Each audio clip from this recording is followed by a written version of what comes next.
Agrega tu nombre a la LLC de la clínica y a la escritura de la casa antes de la boda, o ni siquiera te molestes en aparecer en la boda. Mi prometido lo dijo con calma, como si sugiriera que probáramos un restaurante diferente para cenar. No como si me estuviera pidiendo que le entregara 12 años de trabajo, sacrificio y cada decisión financiera que había tomado por mi cuenta. Le dije que necesitaba pensarlo.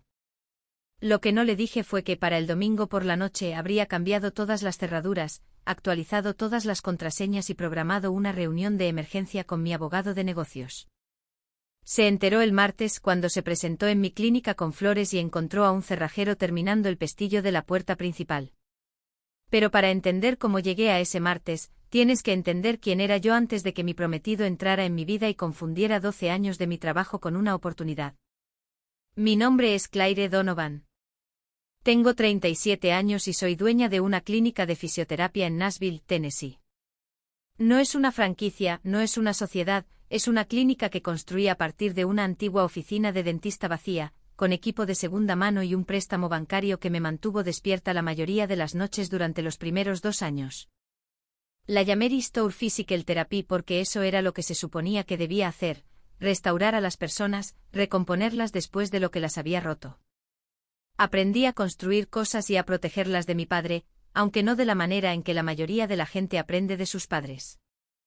Mi padre era contratista, hábil y trabajador, y cuando yo tenía 15 años, se asoció con un hombre al que consideraba su amigo más cercano. Firmó documentos en los que confiaba sin leerlos con cuidado. Él aportó el equipo, los equipos de trabajo y la reputación. Su socio aportó el capital inicial y resultó un muy buen abogado. Cuando el negocio se disolvió 4 años después debido a lo que mi padre llamó una diferencia de valores y lo que su abogado llamó despojo sistemático de activos, mi padre se fue con casi nada. El equipo había sido garantía de préstamos que él no sabía que existían. Los camiones estaban a nombre del socio. Los contratos con los clientes estaban estructurados de manera que se transferían con la LLC, no con mi padre personalmente. Se sentó en la mesa de nuestra cocina durante mucho tiempo después de eso. Recuerdo la forma en que sostenía su taza de café sin beberla. Finalmente me miró y dijo, Claire, nunca dejes que nadie ponga su nombre en algo que no sangraron para construir. No importa cuánto confíes en ellos. Ámalos todo lo que quieras, pero mantén el papeleo honesto. Yo tenía 15 años y no entendía completamente lo que quería decir. Para cuando tenía 32 años y firmaba la escritura de mi casa a mi nombre solamente, entendía cada palabra. Había construido la clínica para cuando tenía 29 años, 2 consultorios, una sala de ejercicios y una asistente a tiempo parcial llamada Gloria, quien eventualmente se convirtió en mi gerente de oficina y la persona que mantuvo todo en funcionamiento cuando yo estaba demasiado agotada para pensar con claridad. A los 33, tenía 4 terapeutas a tiempo completo en mi personal y una lista de espera de 6 semanas. Pagué el préstamo comercial original, refinancié el edificio al que me había mudado y comencé a ser realmente rentable. La casa que compré a los 34, un bungalow artesanal en East Nashville que necesitaba trabajo pero tenía buena estructura, la pagué con 7 años de ahorro cuidadoso y 0 compras impulsivas. Mi mejor amiga, Megan, quien enseñaba inglés en la escuela secundaria y me conocía desde nuestro primer año de universidad, solía bromear diciendo que yo era la única persona que había conocido que investigó marcas de colchones durante 3 semanas antes de comprar uno. Tratas cada compra como si estuvieras firmando un tratado, dijo una vez. Lo digo como un cumplido, en su mayor parte. También a los 35, estaba profundamente sola de una manera que me había convencido de que no importaba. Todos los pacientes que restauré, todo el progreso que vi ocurrir en mi clínica y yo volvía a casa cada noche a una casa que era completamente mía y completamente silenciosa. Megan me invitaba a cosas y yo iba. Pero siempre me sentía ligeramente fuera del marco de la vida de todos los demás. Amigos casados, amigos comprometidos, amigos con hijos que se llamaban durante la recogida de la escuela.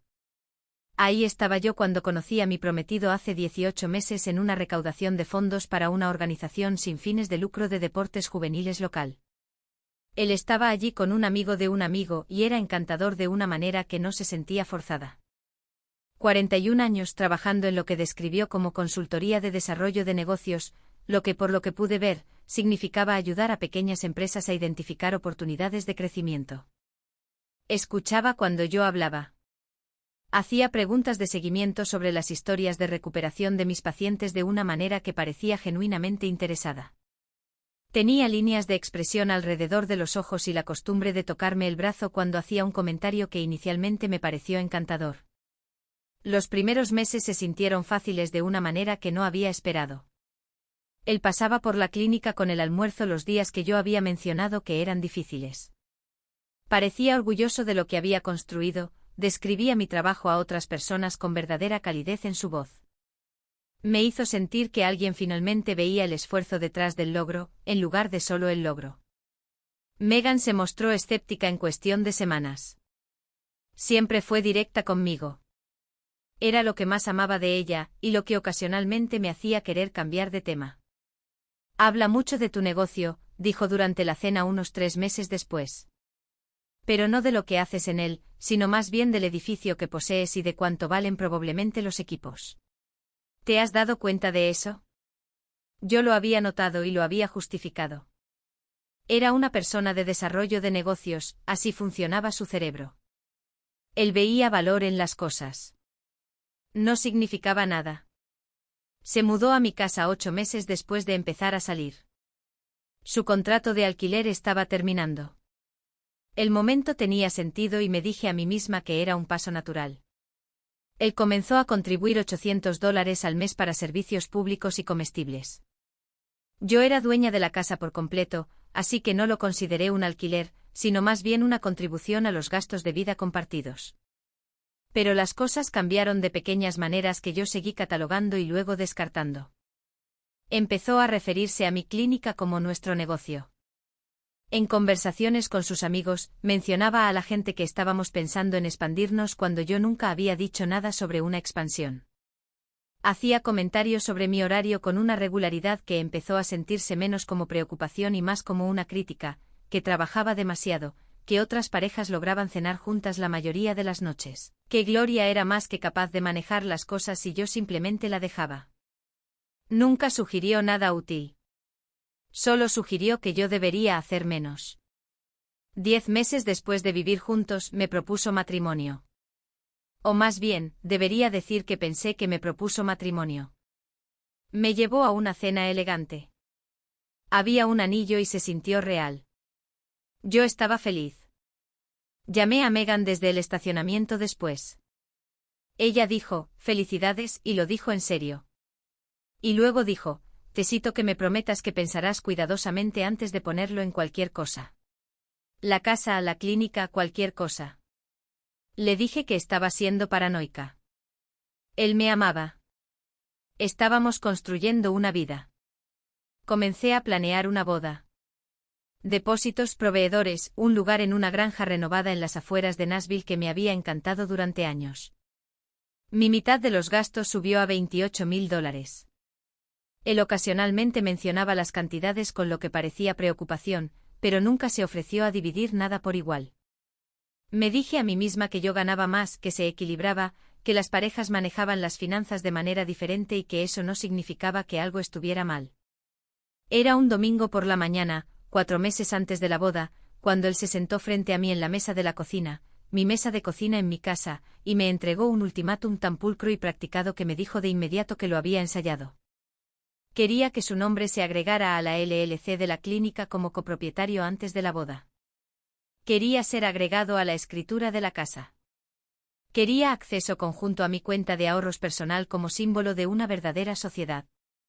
Enmarcó todo esto como una cuestión de confianza, de lo que significaba compartir realmente una vida, de cómo se sentía vivir en una casa y trabajar hacia un futuro donde legalmente todo estaba solo a nombre de una persona.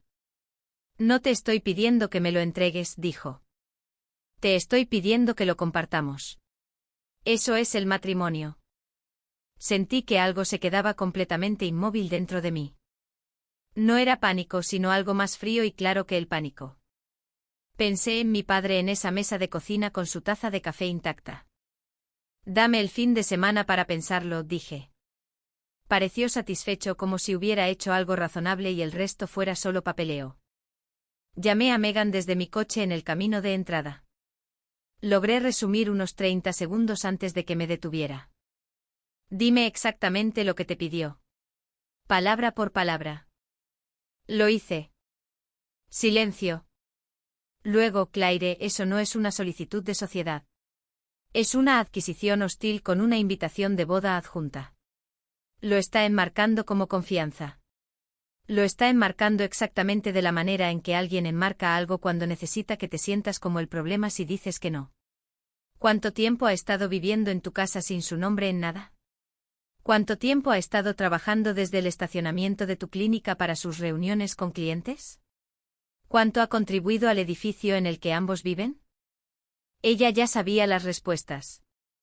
Necesitas hablar con un abogado, no con un terapeuta de parejas. Un abogado. El lunes por la mañana, llamé a David Mercer, un abogado de negocios con el que había trabajado cuando constituí la clínica. Había estado ejerciendo durante 25 años y tenía la cualidad particular de alguien que había visto suficiente para no sorprenderse por casi nada. Le expuse el caso de la misma manera que expondría el caso de un paciente. La cronología a la solicitud, los activos exactos involucrados, la boda pendiente, los depósitos ya pagados, el momento del ultimátum. Él estuvo en silencio por un momento. Luego, el momento es la parte que más debería preocuparte. Esta no es una conversación que ocurre 4 meses antes de una boda por accidente. Es una ventana calculada. Estás demasiado involucrada para irte fácilmente. Y él está apostando a que lo racionalizarás como una solicitud razonable de alguien a quien amas. ¿Qué pasaría legalmente si aceptara? Si lo agregas a la LLC antes del matrimonio, le has dado una participación de propiedad a la que no contribuyó en nada. Si algo sucede, ruptura, divorcio, disputa, él tiene la capacidad legal para impugnar las operaciones, exigir rescates, bloquear decisiones con la casa. Similar exposición. Una escritura es una escritura y una cuenta conjunta es acceso inmediato a activos líquidos sin necesidad de rastro de contribución. Me dijo que documentara todo, cada contribución financiera que yo había hecho versus lo que mi prometido había contribuido, cada activo que yo poseía antes de la relación. Me dijo que escribiera la conversación del domingo lo más cerca posible de la palabra por palabra que pudiera recordar y que prestara mucha atención a cualquier conversación de seguimiento. Fui a casa esa tarde y comencé una hoja de cálculo. La clínica, fundada 6 años antes de que nos conociéramos. Préstamo pagado completamente con los ingresos de la clínica. Contrato de arrendamiento del edificio a mi nombre. Equipo comprado antes de que él existiera en mi vida. La casa comprada 2 años antes de que nos conociéramos. Sin hipoteca. Costos de renovación pagados con mis ahorros. Sus contribuciones desde que se mudó, $800 mensuales durante 11 meses. $9.000 contra una propiedad valorada en $420.000 y un negocio valorado considerablemente más alto. El miércoles por la noche cenamos en casa. Me preguntó cómo estaba pensando en su petición. Le dije que quería consultar primero con un asesor financiero, que eran decisiones importantes y que quería asegurarme de que estructuráramos todo correctamente para fines fiscales y protección legal. Su actitud cambió de una manera que no había visto antes. No drásticamente, solo un grado más fría, un grado más dura. Dijo que las personas que se amaban no necesitaban asesores financieros para confiar el uno en el otro. Dijo, estaba tratando nuestro matrimonio como una fusión. Dijo algo sobre cómo yo había pasado toda mi carrera ayudando a las personas a abrirse y moverse de nuevo, y sin embargo, yo era la persona más cerrada con la que él había estado. Se fue a dormir a casa de su amigo por unos días. Dijo que necesitaba espacio. Dejó su cargador de portátil, un libro a medio leer y la costumbre de dejar las puertas de los armarios abiertas que me había vuelto silenciosamente loca durante 11 meses. Los mensajes de texto comenzaron esa noche diseñados, reconocí incluso entonces, para hacerme sentir culpable. Que él pensaba que yo era diferente. Que había renunciado a su independencia para construir algo conmigo. Que estaba dejando que el dinero se interpusiera entre nosotros cuando el dinero se suponía que era lo menos importante. No respondí a ninguno de ellos. El jueves por la noche regresó a la casa. Yo no estaba allí. Me había quedado hasta tarde en la clínica para terminar la documentación de 2 pacientes. Cuando llegué a casa alrededor de las 7:30, pude escuchar voces en la sala de estar. Mi prometido y su hermano mayor, a quien había conocido 4 o 5 veces y me pareció bastante agradable, tenían cervezas abiertas, un partido en la televisión, completamente a gusto en una casa que me pertenecía. Entré por la puerta lateral, que daba al pasillo justo al lado de la cocina. No podían verme desde donde estaban sentados. Dejé mi bolso en silencio, no porque tuviera la intención de escuchar, sino porque estaba cansada y me movía lentamente, y la conversación ya estaba teniendo lugar. Ella se opuso a todo, decía mi prometido. Dijo que quiere un planificador financiero. Me opuse y le di espacio. Ahora probablemente esté sentada en casa sintiéndose terrible consigo misma. Su hermano dijo algo que no pude captar. No, ella cederá. Ha estado sola por mucho tiempo. No quiere perder esto. Una pausa. Algo cambió en su voz. Algo más fácil, menos cauteloso. Y una vez que esté en la LLC, todo cambia. Incluso si las cosas salen mal, eventualmente tendré autoridad. No pueden simplemente echarme. Papá dijo que así funciona. Papá pasó 3 años sin nada después de su divorcio porque el negocio de ella era solo suyo. Me dijo que nunca dejara que eso volviera a suceder. Dijo que el momento de protegerse es antes de la boda, no después de que ya estés atrapado. Su hermano se rió. ¿Has estado planeando esto desde qué? El segundo mes. Más bien el primer mes, honestamente. Ves a alguien que ha construido algo real, piensas en el ángulo. No es malvado. Es práctico. Sonaba como si estuviera sonriendo. Es inteligente, pero también ha estado sola por mucho tiempo, y no es tan dura en las relaciones como lo es en los negocios. Esa es la oportunidad. Me quedé en mi pasillo, en mi casa, que había comprado y renovado y llenado con muebles que yo había elegido, escuchando a mi prometido explicarle a su hermano que yo era una oportunidad. Su padre le había aconsejado de la misma manera en que mi padre me había advertido, excepto en la dirección opuesta, enseñándole a su hijo cómo poner su nombre en algo que nunca había construido, usando la excusa del amor y la sociedad para hacerlo. Volví a salir por la puerta lateral y me senté en mi coche durante 45 minutos. Luego conduje a un restaurante abierto las 24 horas, pedí café y anoté todo lo que acababa de escuchar. Fecha, hora, palabras exactas lo más cerca que pude reconstruirlas. Le envié un mensaje de texto a Megan con 3 palabras, tenías razón. Llamé a la oficina de David Mercer y dejé un mensaje de voz marcado como urgente. El viernes David y yo hablamos durante 1 hora. Le di todo, la conversación que escuché, la cronología, la documentación que ya había recopilado. Me dijo que actuara rápidamente en 3 cosas. Cambiar todas las contraseñas de las cuentas financieras y eliminar cualquier visibilidad que mi prometido pudiera haber tenido. Cambiar las cerraduras de la casa y de la clínica, y compilar un archivo completo de documentación de activos. La indiscreción podría no ser legalmente procesable por sí sola, dijo, pero te dice todo lo que necesitas saber sobre la intención.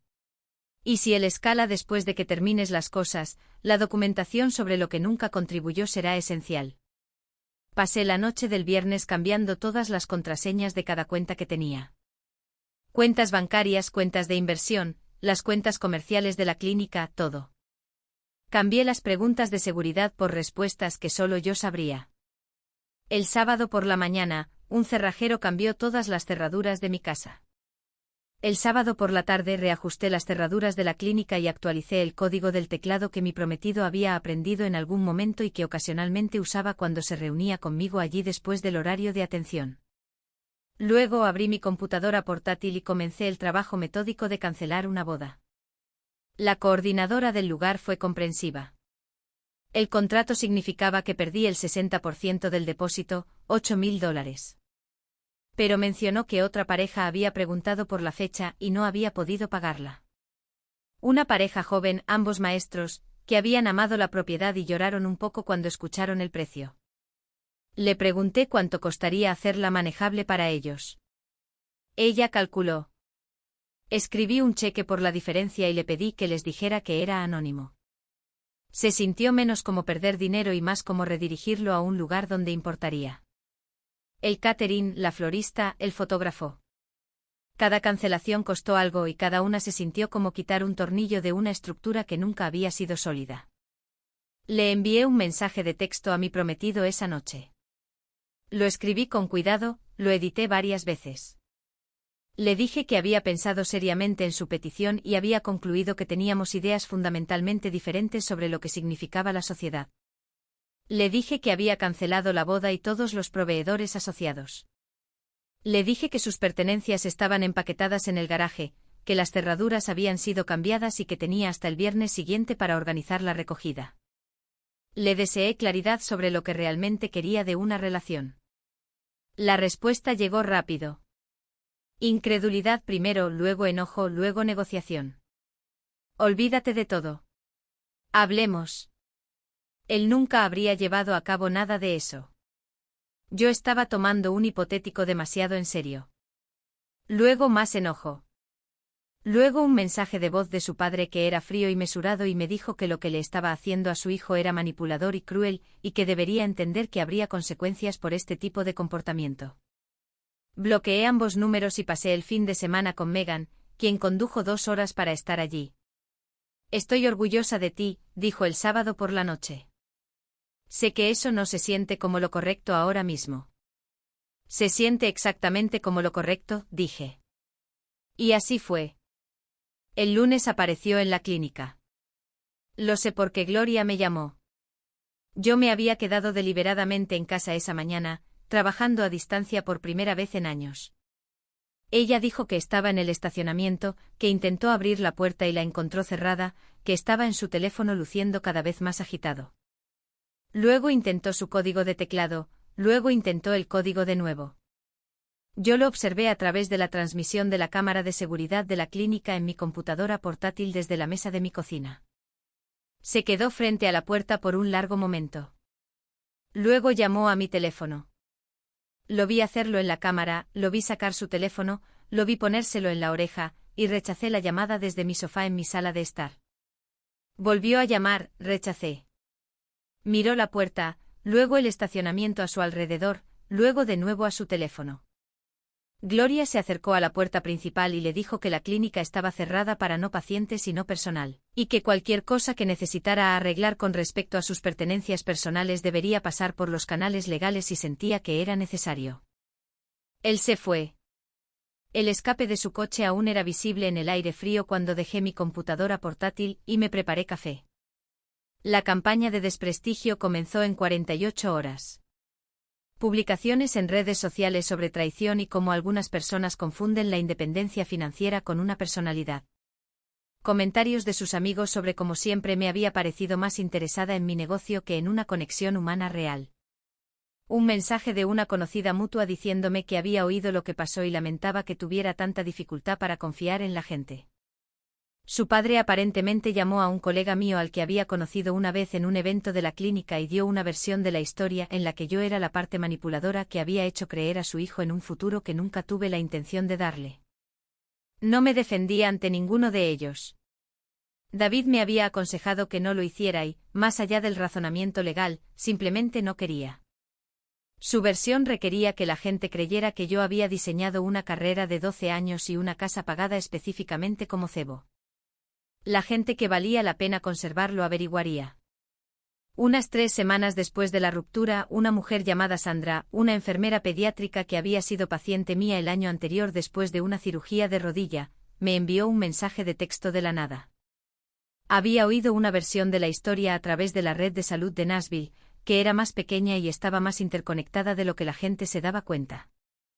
No sé todo lo que pasó, escribió, pero quiero que sepas que la fisioterapia que recibí en tu clínica después de mi cirugía fue la razón por la que pude volver a trabajar. Ajustaste mi horario 4 veces según mis cambios de turno sin que te lo pidieran. Si alguien te está haciendo sentir pequeña, no saben lo que has construido ni por qué importa. Leí ese mensaje 3 veces.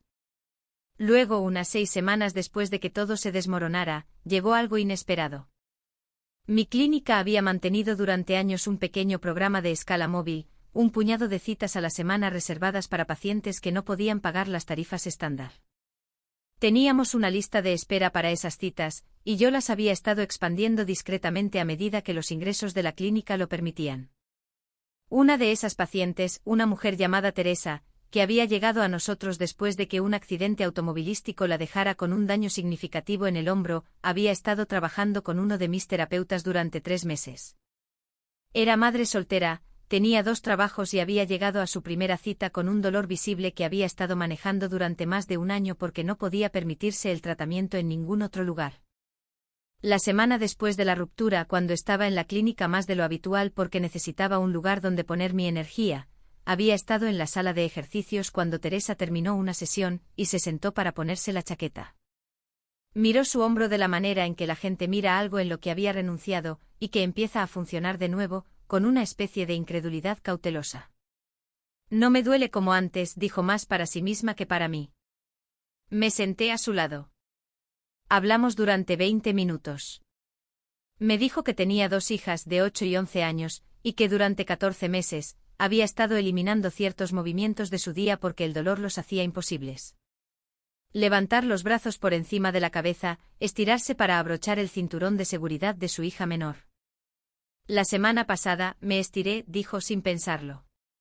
Simplemente lo hice. Se detuvo. Olvidé lo que era simplemente moverme. Volví a mi oficina después de eso y me quedé en mi ventana un rato. Mi prometido había querido su nombre en este edificio, en este trabajo, en todo lo que contenía. Lo que contenía era Teresa descubriendo que podía estirarse para alcanzar un asiento de coche de nuevo. Llamé a Gloria y le dije que eliminara completamente el saldo de Teresa, que lo borrara, que cerrara la cuenta, que lo marcara como saldado. Gloria no preguntó por qué. 2 meses después de la ruptura, David me envió un breve correo electrónico.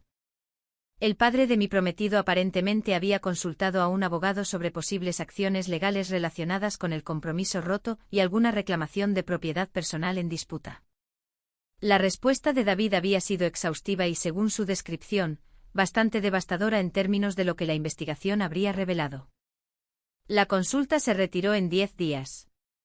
Leí el correo electrónico en los 15 minutos entre citas de pacientes y volví al trabajo. La vida se volvió algo más tranquila y mejor. Reorganicé la casa exactamente como la había querido, quité los muebles que nunca me habían gustado, restauré la habitación delantera al rincón de lectura que había sido antes de que él se mudara y decidiera que era un espacio desperdiciado. Empecé a salir antes los viernes por la tarde y a usar realmente los senderos de senderismo que había querido usar durante 3 años.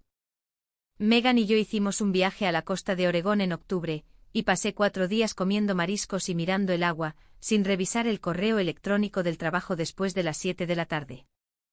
La oferta de sociedad llegó en primavera, no una romántica.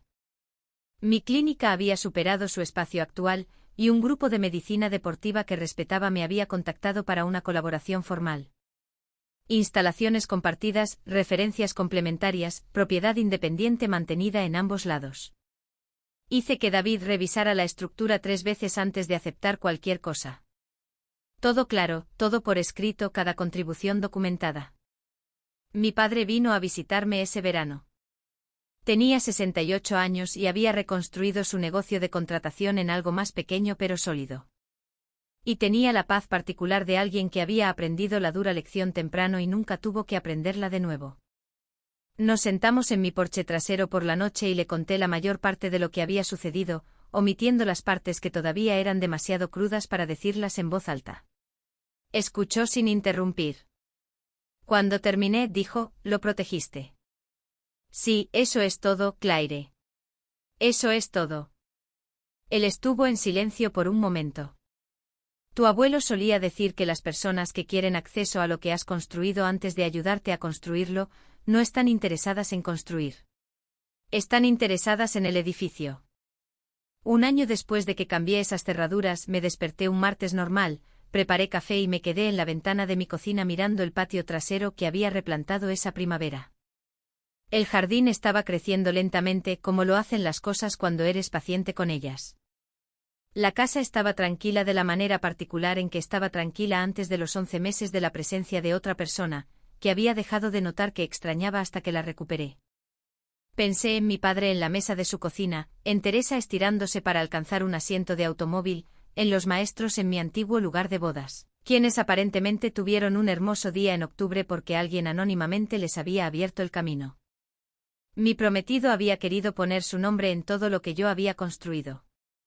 Había tenido un plan, un adiestramiento de su padre, una oportunidad, que había identificado y por la que había sido paciente, y ni una sola parte de ella había funcionado.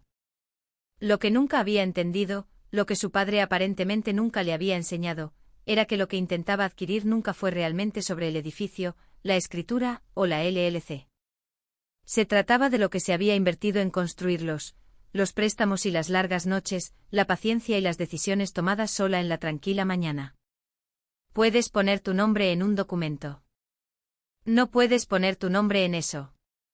Levanté la vista hacia el cuadro enmarcado que había colgado en mi oficina en casa 6 meses antes, una foto que Teresa me había enviado cuando su hombro recuperó todo su rango de movimiento. Estaba en un parque con sus hijas, ambas con los brazos en alto, las tres riendo por algo. Solo una fotografía, solo 3 personas en un parque. Pero era lo mejor de mi oficina y la miraba todas las mañanas y me recordaba exactamente por qué estaba restaurando a la gente.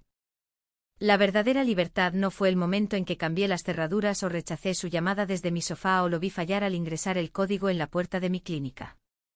La verdadera libertad fue esta mañana de martes en mi cocina, en mi casa, con mi café, sabiendo que cada cosa que podía ver desde donde estaba la había puesto yo allí. Terminé mi café, cerré la puerta trasera detrás de mí y fui al trabajo. Si esta historia te tocó de cerca, haz clic en el botón me gusta y déjame saber en los comentarios cuál fue el momento en que supiste que algo no estaba bien. No te pierdas más historias como esta.